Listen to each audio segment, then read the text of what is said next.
우리에게 주시는 하나님 말씀은 요한복음 19장 30절 한 절 말씀입니다. 함께 읽겠습니다. 시작. 예수께서 신 포도주를 받으신 후에 이르시되 다 이루었다 하시고 머리를 숙이니 영혼이 떠나 가시니라. 아멘.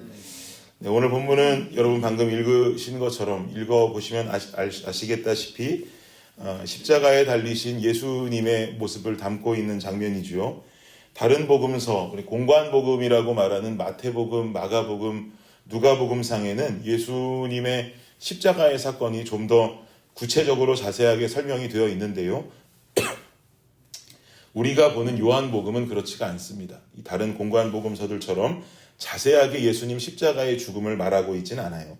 오늘 본문으로 채택한 30절 이전에 나오는 여자여 보소서 아들이니이다. 그리고 내가 목마르다 라고 하는 예수님의 말씀과 또 오늘 본문으로 이어지는 다 이루었다 라고 하는 말씀 정도 등장하고 있습니다. 저는 요한복음에서 기록하고 있는 이러한 예수님의 십자가상의 말씀들 중에서 다 이루었다 라고 하는 이 실상은 십자가 위에서 하신 7가지의 말씀 중에 6번째에 속하는 이 말씀에 좀 함께 집중을 해보기를 원합니다. 다 이루었다. 무엇을 다 이루었다고 하는 말씀일까요?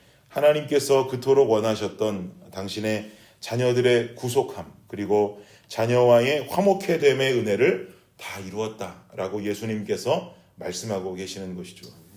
그런데 성경 속에는 이 다 이루었다라고 하는 표현이 또 중요하게 쓰이는 또 다른 성경의 한 군데가 있습니다. 제가 말씀을 한 구절 읽어드릴게요. 창세기 2장 1절인데요. 말씀하기를 천지와 만물이 다 이루어지니라 라고 말씀합니다. 천지와 만물이 다 이루어지니라. 도대체 뭐가 다 이루어졌다는 이야기일까?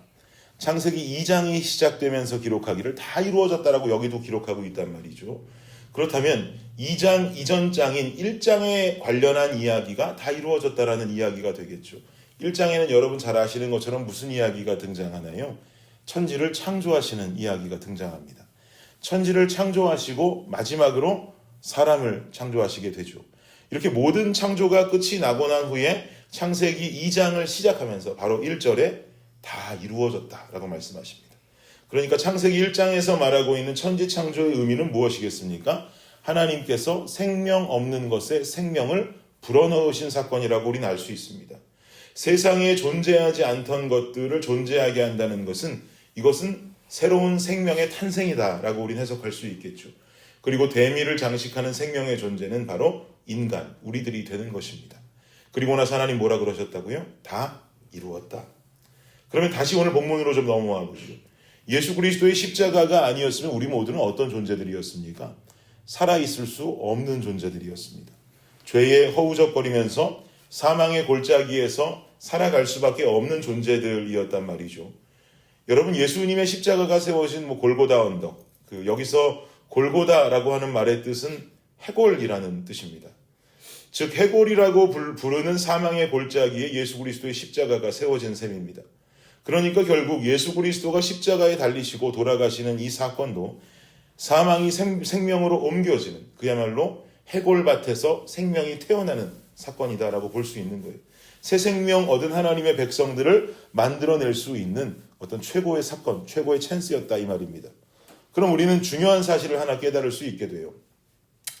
천지창조 후에 기록된 다 이루었다라는 이 한마디와 예수님 죽음의 순간에 외치신 다 이루었다라고 하는 이 한마디는 묘하게 함께 흐르고 있는 공통적 굵직한 노선이 있다라고 하는 거죠. 그 굵직한 노선은 뭐겠습니까? 바로 생명인 것입니다. 생명. 사망이 아니라 생명. 천지창조 후에는 기존에 존재하지 않았던 천지와 인간이 하나님의 창조로 말미암아서 생명을 갖게 된 것이고 십자가 사건 후에는 사망에 거해야 맞을 백성들이 하나님의 사랑으로 말미암아서 생명을 갖게 되었단 말입니다. 그런 이 두 가지의 사건을 뗄 수가 없는 것이죠. 이렇게 사랑하는 자녀들에게 생명을 허락하신 하나님은 자녀들에게 가지고 계셨던 기대가 있었습니다. 그럼 우리는 이 기대에 부응하는 자들이 되어야 되겠는데요. 죽었어야 마땅한 자들에게 생명을 주신 분이 가지고 계신 기대니까 우리는 이것을 저버릴 수가 없는 것이죠. 그럼 하나님께서 생명 주신 우리들에게 가지고 계셨던 기대는 무엇인가? 제가 말씀한 구절 더 읽겠습니다. 창세기 4장인데요. 26절에 말하기를 셋도 아들을 낳고 그의 이름을 에노스라 하였으며 그때의 사람들이 비로소 여호와의 이름을 불렀더라 라고 말씀합니다. 하나님은 아담과 하와를 창조하셨어요. 그리고 아담과 하와에게서 자녀들이 태어나게 되죠. 가인과 아벨이라고 하는 형제지간입니다. 그런데 형 가인이 아벨에게 질투를 하면서 아벨을 살인하게 되지 않습니까? 그리고 결국 하나님께서는 아담의 자녀 중에 셋이라고 하는 아들을 통해서 새로운 하나님의 족보를 이어가시게 되죠. 이 족보를 통해서 결국 에노스라고 하는 자가 태어나게 되고 이 에노스를 통해서 사람들이 비로소 여호와의 이름을 불렀다라고 말하지 않습니까?